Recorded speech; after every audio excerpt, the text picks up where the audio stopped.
Hello, what's going on, ladies and gentlemen? Welcome back to Football Therapy with me, your host, Jan. I hope you're doing well, mate. Really do hope that, and welcome to your pre-match presser. That's right, ladies and gentlemen, for Chelsea's Champions League game against AC Milan at Stamford Bridge.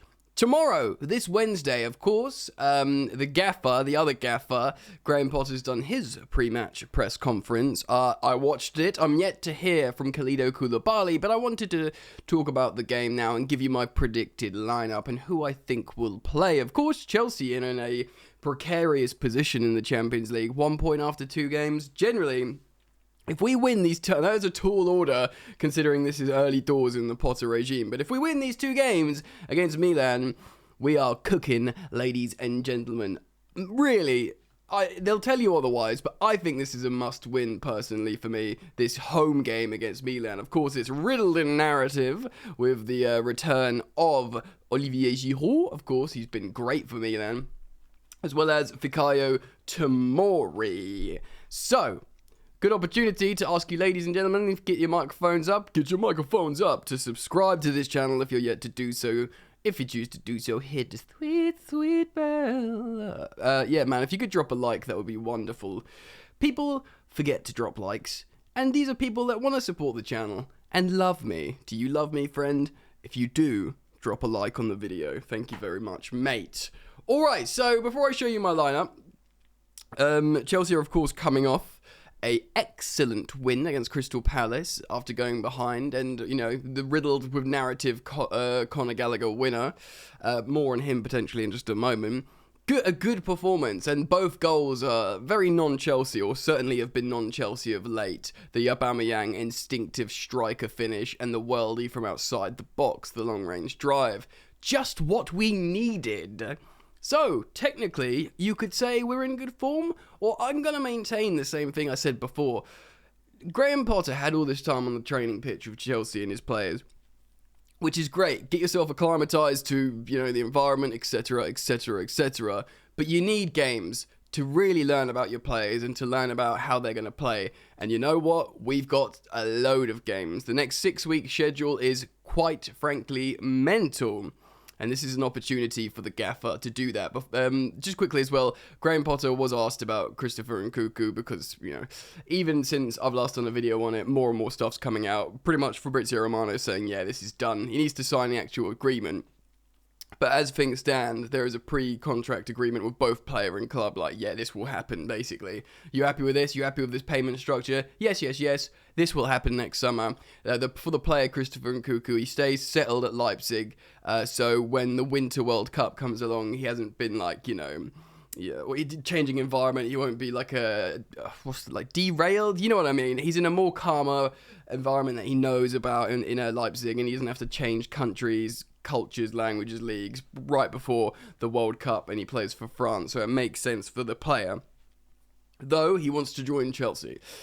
So, let's talk about this game. I'm going to show you my lineup and talk you through it. I'm going to put the overlay on the presser screen now. Bing! I've used Footbin, which is a FIFA thing for this. Now, it looks like a 4-2-4, but it's actually a 4-2-2-2. It's important to get this in now. So we played a 4-2-2-2 with that kind of box midfield. So it's almost like you have the 2 6s, and then you have 2 sort of midfielders and then 2 forwards. So they're they're not as wide as they are in the graphic, essentially. Let me talk you through it. Now, I've gone for Edouard Mundy. Graham Potter spoke about this, and he was like, yes, I'm not going to make a decision who's my number one, straight away. We've got 2 great goalkeepers. We trust them both.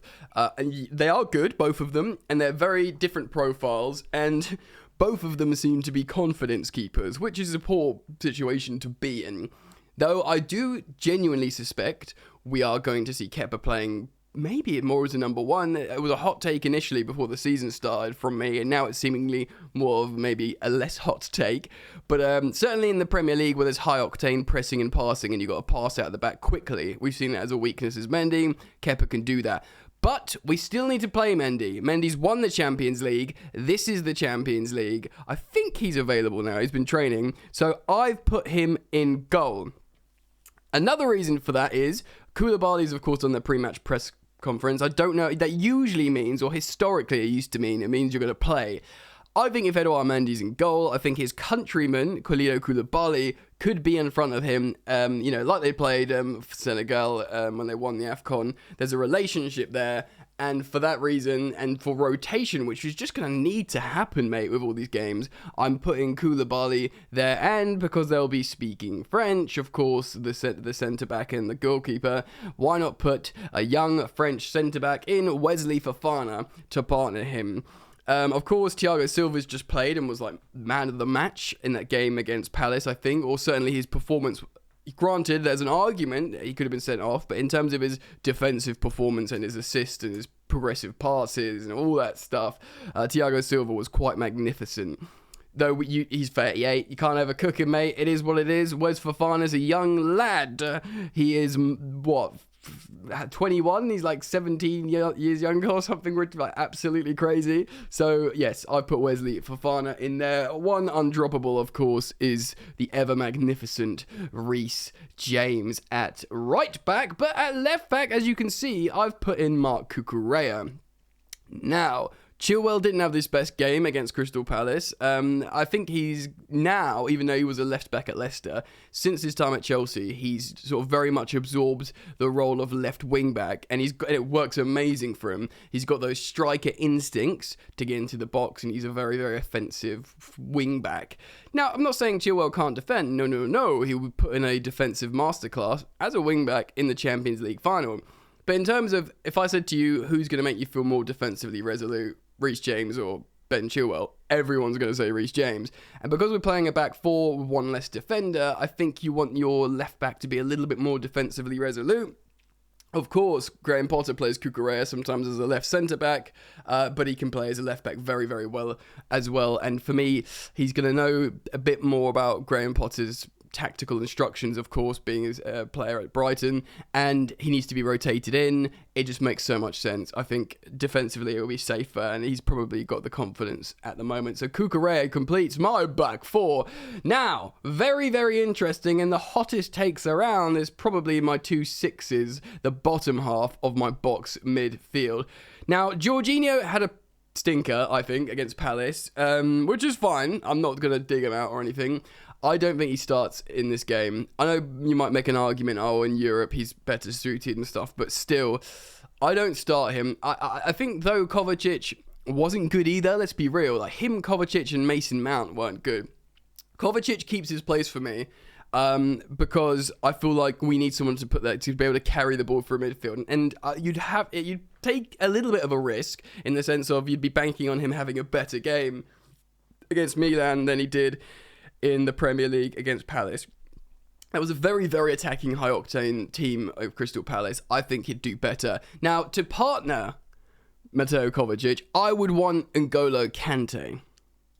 As you can see, I haven't put N'Golo Kante there. Though he's been training, I hope he is ready to start, and if he is, he will be one of the first to be subbed off, because the way Graham Potter's speaking about him, it sounds like he needs to be managed and rotated in. I just got a gut feeling they're not ready to start him yet. I hope he can start. So, I would have put N'Golo Kante and Kovacic as the deepest sixes, the deepest midfielders behind the box, cams, essentially. But I've put in Trevor Chalobah. Now, I've put in Trevor Chalobah because he's been played as a CDM, or he's been played as a defensive midfielder in the game behind closed doors, and clearly that's some ideas that Graham Potter has for Trev Chalobah, which is certainly very, very interesting. He's a centre-back, he's a stopper. Hopefully he'd be able to do that in European football, against the Milan team. If we've got the pace from the fullbacks to recover well, maybe that could work. It would be interesting. Certainly very, very interesting. I'd have no problem seeing it, though, personally. Ideally, I would like to see an N'Golo Kante, Kovacic midfield, or, as like I said, the deepest sixes. But I've gone for Chalobah to be the more sitting player to screen the back four. Not that, it would be a lone pivot, but it would, maybe tucking in a bit more and staying back. And Kovacic to be the one who takes the ball off him or the centre-backs and brings it forward to the 2 top box midfielders, Kai Havertz and Conor Gallagher. Now, Mason Mount has lost his place for me. He was very, very good for England. People still think his game was okay against Palace in certain metrics, and maybe it was. I just feel like just rotate him out and try something else. I think out of him and Kai, I think Kai Havertz is probably done a bit better. Feel free to correct me in the comment section below if you disagree with me. But I think Kai Havertz is done. Neither of them were excellent, but I think he edges it to keep his place. You'd bring Mason Mount off the bench, and usually when he has something to prove and comes off the bench, he looks very good, like he did for England, scored a worldie. So maybe it'll be good to actually start Mason on the bench and bring him on later. I think Kai Havertz keeps his place, and a player that was, of course, only played 20 minutes and probably did everything he could to say, Gaffer, give us a chance, is young Conor Gallagher to complete that box midfield, possibly on the left-hand side there. Of course, Conor Gallagher is a very hard-working and offensive player. He'll be playing in and occupying the spaces that he prefers, not as in a double six, where he didn't, in a 3-4-3 that we played, where he didn't really look like he was the right profile, he didn't know what he's doing. But in this role, he can work hard, he can press, he can tackle, he can do high turnovers, but more importantly, he can help the attack, he can help the offense of Chelsea Football Club. And what's our weakness? Well, it's scoring goals. It's converting chances. And of course, I've maintained the strike partnership of Raheem Sterling on the right and Pierre-Emerick Aubameyang on the left. Now, I feel like both of them could be subbed off for younger players, like bring on, again, Bruyere and Pulisic. I wouldn't, if the aforementioned players, Bruyere and Pulisic, started, I wouldn't be really upset. I just feel like that seniority of Aubameyang with that finishing ability, and of course Raheem Sterling is just such a hard worker and has got quality and can combine well. He's just a sort of ever-present, generally a good hard worker, and just always brings that quality.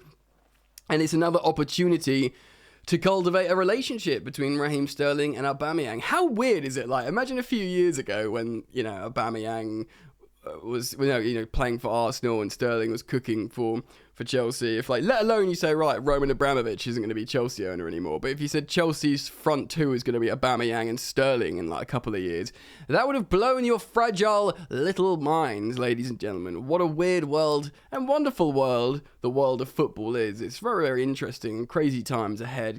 But I would start with those two and see if we can cultivate or continue to cultivate a relationship between the two. And yeah, man. And then, of course, from substitutes, you could see hopefully N'Golo Kante coming on if he doesn't start, Mason Mount, and maybe Pulisic and Bruyere. Who knows? Maybe, Ruben Loftus-Cheek to complete the 5 substitutions. What do you think, though, ladies and gentlemen? Get your comments in down below. Yeah, man, I want to hear what you guys have to think. Let me get the microphones up. Are the microphones going to come up? No, are they shy? Are you shy? You shy? There you are. Hey, guys. Thanks for joining me. I'll be really keen to hear your lineups, predictions. I'm going to say, actually, I'm going to do a score prediction. I'm going to say 2-1. Squeaky bum time, 3 points. Who cares about aggregate score? 3 points, win by 1 goal margin. We might concede, but that's fine. We will take it, ladies and gentlemen. Thank you for subscribing, liking the video, and all that jazz, mate. I look forward to seeing you very soon for the post-match presser after the game tomorrow night. All right, take care. Peace.